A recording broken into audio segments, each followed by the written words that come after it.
In this video, we shall be learning how to checkmate with rook and bishop in one move. This is a very important video because it will teach you how to coordinate your pieces. You shall be learning teamwork from this video. After solving each positions, try to match your solutions with my suggestions or the real solution and check whether you are able to solve them by yourself. Okay, so let's start. We shall be going through 10 positions, and after every positions you can pause the video, try to solve by yourself. All the positions are white to play and mate in one. So try to pause the videos and then after solving by yourself, continue the video to see whether your solution is matching. Okay, let's move to the first example. Here it is white to play and checkmate in one move. The solution is white will play rook a8 check. Quite simple. The rook delivers a check. The king cannot stay along the 8th rank because the whole rank is covered by the rook. Wherever it goes, it will be under rook's check. And the king can't come forward because this square f7 and this square h7 are controlled by the bishop. And of course the g7 square is blocked by his own pawn. So thanks to the rook, bishop and his own pawn, the king is checkmated on g8. The next position, white to play and checkmate in one move again. Okay, white's best move here is bishop to g7 check. Now this is with the support of g1 rook. The king can't capture the bishop. The king can't go to g6 because of g1 rook. And the king can't come forward because of the king. So here the bishop, rook and king coordinate to trap black's king. Interestingly, if it is black to move here, black can also deliver a checkmate in one move by playing rook h3 check with the help of the bishop. And the king cannot capture the rook, obviously. The king can't go to g4 because of the bishop, and the king can't come forward because of black king. So it's a very interesting position. Whoever moves wins in one move. Okay, now moving to the next position. Here it is white to play and checkmate in one move.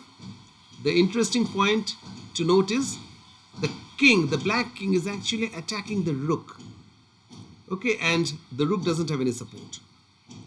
But since it's white to move, white goes bishop f6 check. The bishop is supported by the king. The king cannot capture the bishop now. The king cannot capture the rook because the bishop supports the rook. And the king can't go to all these 4 squares because the rook controls these squares. So look at the beauty. The rook controls so many squares, 4 squares. The bishop controls 2 squares. The king controls 1 square. And the rest are blocked by his own pawns. The king is trapped. It's checkmate. Okay, moving to the next example. It is white to play and checkmate in one move again. Now this time we have pawn f4. The pawn goes to f4 check. Now the interesting point to note is here pawns come into play. King cannot capture the pawn because it's supported by this pawn. King cannot capture the rook because it's supported by c5 pawn. The king can't go to these 3 squares because the rook controls these squares. And the king can't go to these squares because the bishop controls f5 and e4 squares. So thanks to the teamwork of rook, bishop and pawns, the king is checkmated right in the center of the board. Okay, usually it's easier to checkmate in the corner because the king doesn't have so many escape squares. But even though the king is in the center, it gets checkmated thanks to the partnership of all these chessmen. Okay, now let's move to the next example, which is quite interesting. It is white to play and checkmate black in one move. Now white plays an astonishing move, that is rook c5 check, and it's checkmate. It doesn't look that this move is possible because black bishop can capture the rook, but no, white's bishop is tying down the bishop. The bishop cannot move because in that case this is a check. So thanks to the pin, this bishop is actually tied down. So rook c5 check. This bishop's role is to tie down the black bishop, and the rook's role is to control these two squares. White's king's role is to control these two squares, and finally these two squares are occupied by black's own chess pieces. The king is trapped. It's checkmate. Okay, now the next position, it's white to play and win. Again, checkmate in one move. Now we will learn another very useful lesson through this example. That is, it seems the rook has already delivered a check, but the line is blocked by our own bishop.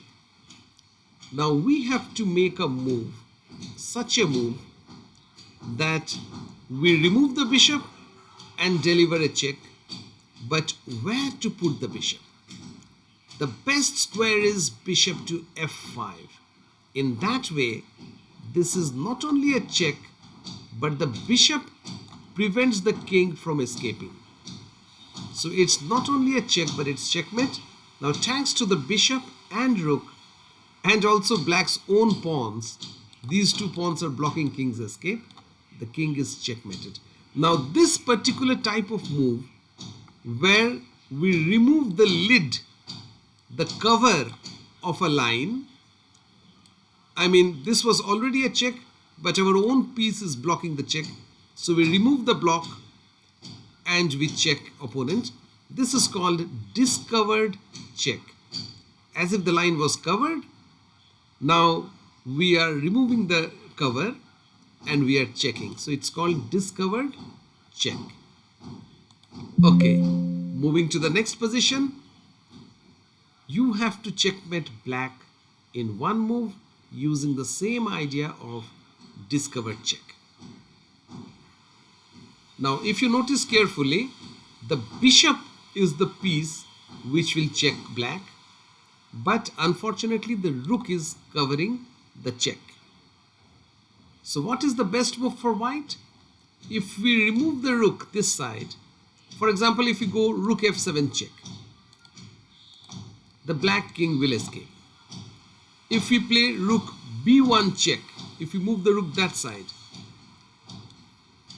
the king cannot escape, but actually the bishop is attacked. Actually, even after rook f7 check, we had the same, the bishop could be captured by the rook.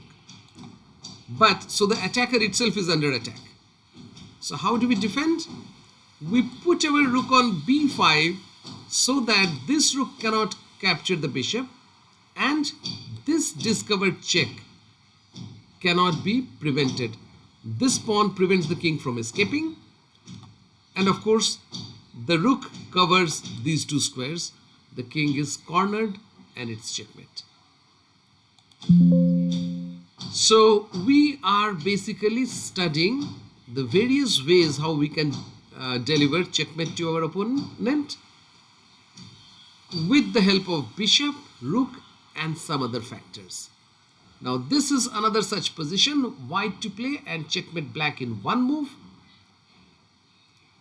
The point to note is the rook, which will check the king, itself is under attack by this rook. So if we play if we play a move like say bishop c7 check, black will be able to capture the rook. Therefore we have to be very careful with our move, and the winning move is bishop to d6 check. Now it's a double check. What does the double check means? Well, it means that if this rook is captured, because there's a check with both the rook and the bishop, and if you capture our rook, we will shout, my bishop is delivering a check, save this check. If he captures this bishop with his bishop, we say, my rook is checking. So we are checking the king from both directions, and the king cannot run away because thanks to these, our own pawn and his pawn blocking the two squares. Now, well, this particular theme is called, it's discovered check, but it's also double check. Okay, checking with two pieces together. And this is the last position for today. White to play. Use your previous knowledge or information to solve this position. White will checkmate black in one move. Okay, once again, like the previous position, the rook is attacking the bishop. So if we move our rook somewhere and give check, the black rook will capture our bishop. So there are two double checks. One of them is we can play rook f6, checking the king. In this case, the king will go to g8 and escape. Okay, it will escape both the checks. And now interestingly, both the bishop and the rook, they are attacked by black's pieces. But there's a much better way to do so. That is rook d8 double check. Now the rook delivers a check and the bishop also delivers a check. The king can't move anywhere. It is checkmate. Okay, and it's interesting to note that both our attackers are actually attacked by black. But since it's a double check, black is unable to capture any of the pieces. Okay, so that's all for today. You have seen so many examples, so many variety of examples of how to checkmate your opponent with rook and bishop combined. But keep in mind that we need lots of pieces. For instance, even in this position, we need the help of this pawn. We need the cooperation of even opponent's material, which prevents the king from escaping, to checkmate our opponent. Okay, I hope you will use this knowledge in your practical games and win many games using the idea of piece coordination. Thank you.